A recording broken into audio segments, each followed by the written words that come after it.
Bienvenue sur Trace ta route, le podcast des choix audacieux. Je suis Lisa Marie, coach et voyageuse passionnée, et ici, je te partage des conseils pratiques en développement personnel, des réflexions inspirantes et des interviews de celles et ceux qui ont osé tracer leur propre chemin. Alors installe-toi confortablement et c'est parti! Bonjour à tous, j'espère que vous allez bien. Aujourd'hui, on va voir ensemble que voyager seule à l'autre bout du monde, même si on est une femme, c'est possible. J'ai envie de vous parler de ça parce que pendant longtemps, ça a été un rêve qui restait inaccessible dans ma tête. Et j'aimerais être la personne qui vous donne envie de voyager. J'ai le rêve de voyage depuis mes 16-17 ans à peu près. Mais au départ, ma tête me disait « T'as pas vraiment suffisamment d'argent pour voyager ». J'avais un petit peu d'argent de côté, mais il me restait plus grand chose parce que j'avais tout dépensé pour acheter ma première voiture. Aujourd'hui, je me rends compte que j'étais pas vraiment prête. Je manquais tout simplement de maturité. À mes 18 ans, j'allais enfin pouvoir travailler au Luxembourg et gagner plus d'argent pour prendre mon indépendance. Donc là, le point numéro 1, ce serait de te poser vraiment la question, est-ce que tu es vraiment prêt, vraiment prête? Qu'est-ce que tu désires le plus aujourd'hui? Parce que si tu réalises pas ce rêve aujourd'hui, c'est peut-être parce que tu as peur, et ça se travaille et c'est normal, ou peut-être parce que tu priorises d'autres choses, et c'est ok. Mais l'important, c'est d'avoir de la conscience sur ça. À l'époque, moi, j'en avais pas, et j'avais tendance à plutôt me victimiser. Moi, j'y arriverai jamais, c'est pas fait pour moi. Ensuite, j'ai gagné de l'argent, j'ai pris mon indépendance. Je me suis aperçue que financièrement, j'étais beaucoup plus à l'aise chez ma mère, au final. Mais dans tous les cas, c'était jamais le bon moment.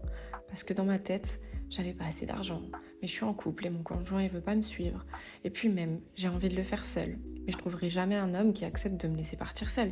Et puis, si je pars maintenant, mais j'arriverai plus à économiser de l'argent pour acheter une maison ou un appartement plus tard. Je vais perdre du temps. Allez, laisse tomber, c'est pas pour toi. Mets-toi en sécurité. Plusieurs années se sont passées. Des projets ont été en cours qui n'ont pas abouti au final. Et pendant la pandémie, toutes les circonstances étaient réunies pour mon départ. J'étais seule, j'avais de l'argent, j'étais plus mature. Je me sentais enfin prête. Enfin, c'est ce que je pensais. Dans un des podcasts, je t'avais déjà parlé d'une amie à moi qui est partie en Australie. À cette époque-là, je voulais toujours aller en Australie, sauf que les frontières ont mis énormément de temps à se réouvrir. Et j'avais pas envie de perdre du temps. Donc je me suis dit, soit tu voyages, soit tu développes ta carrière. Je savais pertinemment que je n'allais pas rester dans ce métier de barbière. Et donc, j'ai déménagé dans le sud de la France, je me suis formée au coaching, une formation qui m'a pris du temps et de l'argent. Et retour dans ce cercle vicieux. J'étais en couple, j'avais plus d'argent. Mais grâce au travail que j'ai pu faire sur moi, j'ai affiné ma vision du voyage. Et ça devenait de plus en plus précis. Au final, j'avais plus envie d'aller en Australie ou de travailler dans des fermes. Je voulais vraiment aller en Colombie, ça m'inspirait beaucoup plus. La langue, la culture. J'étais fan de telenovelas et je le suis toujours. Et lorsque j'en parlais à mon conjoint de l'époque, il me répondait oui, on ira ensemble, mais pas maintenant. Et mon conjoint précédent, celui de l'époque, me disait exactement la même chose que lui. Et un jour, j'ai compris que c'est pas le couple ou le manque d'argent qui me freinait, c'était juste moi. C'était en juillet 2023 et dans ma tête, c'était clair. Je partirai en octobre 2024 faire un road trip en Colombie et peut-être ailleurs. Et ensuite vient la troisième leçon. Réaliser des projets qui nous semblent plus grands que nous, ça demande un état d'esprit positif et un état d'esprit de croissance. Et comment est-ce qu'on adopte ce genre d'état d'esprit ? À la place de se dire « ça c'est pas pour moi », chose qui nous fait arrêter de réfléchir, on se dit « comment est-ce que je peux faire pour que ça soit moi ?» Il faut entraîner notre cerveau à réfléchir et à ne pas renoncer. Ça c'est valable pour n'importe quoi. J'ai envie d'acheter une grande maison, c'est pas ah non mais c'est pas pour moi avec le salaire que je gagne aujourd'hui. Je parle souvent d'argent parce que c'est un sujet qui revient quand même énormément à travers les coachings. Ça n'est pas possible. De c'est pas pour moi. Le c'est pas pour moi, il va freiner ton cerveau et tu vas rapidement passer à autre chose. Jamais je l'atteindrai parce que c'est pas pour moi. À la place de se dire c'est pas pour moi cette maison, comment est-ce que je peux faire pour obtenir cette maison? Et j'aimerais ajouter à la leçon numéro 3 l'importance d'avoir un rêve qui te correspond. Je l'ai oublié parce que j'en ai déjà parlé dans d'autres podcasts et je voulais pas rabâcher, mais au final je trouve ça vraiment important de l'ajouter. Donc questionne bien ce rêve ou ce projet qui te donne tant d'envie.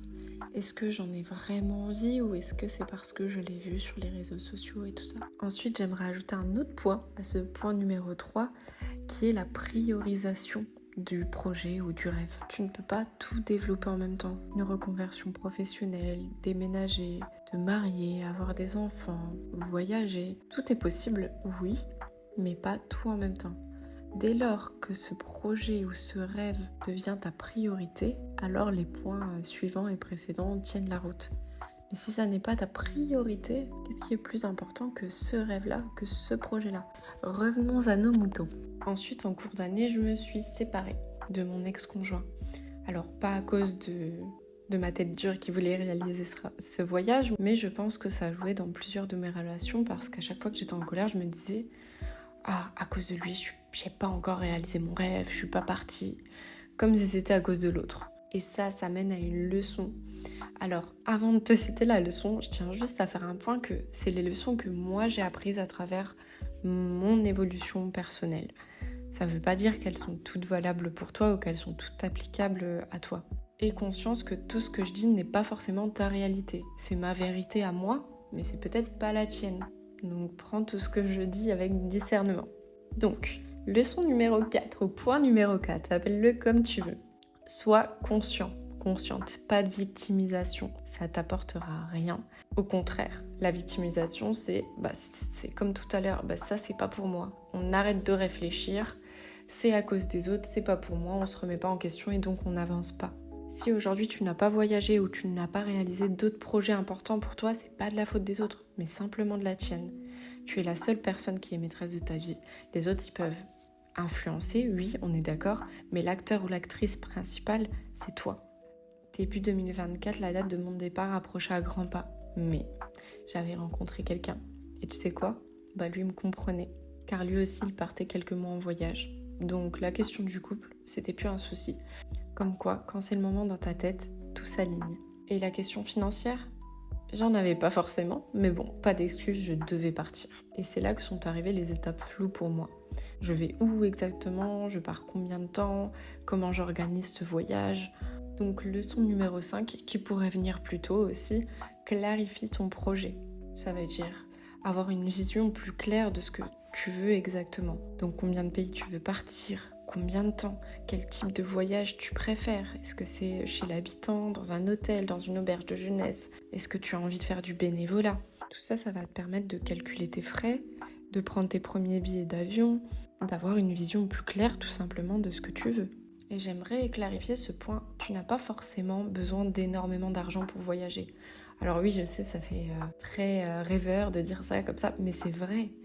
À part payer ton billet d'avion, donc là oui, tu as besoin d'argent, mais à part ça, il y a plein de formes de voyage. Tu peux faire du bénévolat, donc travailler en échange de la nourriture, du logement. Il y a des sites qui te permettent aussi d'aller chez l'habitant et de rendre service à l'habitant et eux t'offrent le logement pour le coup. Dans certains pays, les auberges de jeunesse, elles te coûtent même pas 5 € la nuit, donc tu peux aussi dormir dans des tentes. En termes de voyage, si c'est vraiment ton objectif, le voyage, il y a beaucoup d'options. Donc moi, j'avais décidé, je partirais au Costa Rica en premier, parce que c'est plus safe et ça me permettrait de m'acclimater plus au voyage seul. Ensuite, la Colombie. Ensuite, l'Équateur. Mais ça parce que j'ai un ami qui est là-bas et qui m'a proposé de vivre au cœur d'une tribu dans la forêt amazonienne parce que lui est né là-bas. Mais sinon, j'aurais pas été en ce moment parce que c'est clairement pas recommandé. D'où l'importance de clarifier ton projet. Puis j'ai fini à Miami avec mon conjoint. Pourquoi Miami ? C'est une longue histoire, mais je vous passerai les détails, ça risque d'être long. Clarifier mon projet, ça m'a permis de prendre mon premier billet d'avion et donc d'avoir une date vraiment fixe à laquelle je partais. Et ça, c'est génial parce que là, le sablier s'écoule beaucoup plus vite. Leçon numéro 6. Si c'est la première fois que tu voyages, je te conseille, même si c'est pas la première fois d'ailleurs, je te conseille de faire des recherches. Je te donne un exemple, je voulais tout faire par voie terrestre, sauf que les frontières entre la Colombie et l'Équateur, c'est fortement déconseillé d'y passer. J'ai aussi loué une voiture au Costa Rica parce que c'est assez difficile de se déplacer en transport en commun, il y en a très peu. Et tout ça, j'ai fait énormément de recherches sur les pays dans lesquels j'allais. Le but, c'est pas de se mettre en danger, c'est d'avoir quand même toutes les cartes en main pour partir le plus sereinement possible. Après avoir fait mes recherches, j'ai pu faire mon itinéraire. Donc leçon numéro 7, et je pense celle qui m'appartient le plus, parce que j'ai regardé sur internet comment faire des itinéraires et c'est clairement pas pour moi. Me dire je reste 3 jours dans une ville, 2 jours dans telle ville, 3 jours dans une autre. Moi, j'ai pas réussi à faire ça, ça m'énervait. Je me disais, mais si cette ville, je l'aime beaucoup et que j'ai envie d'y rester, comment je fais? Et tout ça. Donc, ce que j'ai fait, c'est que j'ai pris mes billets d'avion de pays en pays. Donc, je savais que je restais 1 mois ici, 3 semaines là, 2 semaines par-ci. Ça m'a permis d'avoir des dates fixes. Ensuite, je me suis renseignée pays par pays, quelle ville m'intéressait vraiment. J'ai placé ces villes sur le pays avec Google Earth et j'ai fait mon itinéraire comme ça, sans me fixer de jour précis. Qui dit ne fixer aucun temps, dit ne fixer aucun hôtel, aucun Airbnb, aucune auberge de jeunesse. C'est pour ça que ça, c'est vraiment propre à moi-même, parce que si toi, tu vas travailler par exemple dans un hôtel en échange du couvert, ben, forcément tu vas devoir avoir besoin de dates précises. Mais pour mon cas, c'était pas le cas. Donc là, je dirais que pour la fin de ce podcast, on transforme les leçons en étapes plutôt. Et l'étape numéro 8, ça a été de chercher le matériel nécessaire et adéquat au road trip. Donc si je peux te conseiller d'avoir un super sac à dos, c'est le plus important, c'est ce qui va te suivre tout au long de ton voyage et de prendre le minimum de choses possibles. Donc voilà, je pense que j'ai fait un peu le récap des étapes qui ont été clés pour moi dans la réalisation de ce rêve. Une étape que j'ai oubliée et qui est une des plus importantes, j'ai été soutenue par ma maman du début à la fin, même lorsque c'était un rêve lointain que j'imaginais impossible, elle m'a toujours soutenue. C'est un peu frustrant parce que j'ai beaucoup de choses à dire par rapport au voyage et j'aurais aimé te dire ok, qu'est-ce qui est utile d'avoir dans son sac à dos lorsque tu pars quelques mois, qu'est-ce qui a été inutile pour moi, qu'est-ce qui a été difficile pendant le voyage, toutes ces choses-là, les prises de conscience lorsque tu voyages seul. J'ai un tas de choses à dire sur les voyages, mais le podcast risque d'être très long et je pense d'ailleurs qu'il dépasse peut-être le temps prévu. Donc je m'arrête là, mais n'hésite pas à m'écrire si ce genre de sujet t'intéresse. Et sinon, n'hésite toujours pas à liker, à partager, à me donner de la force pour que je continue à te proposer ce genre de contenu. Moi, ça me fait très plaisir et j'espère que pour toi aussi. Je te souhaite une très belle journée et à bientôt!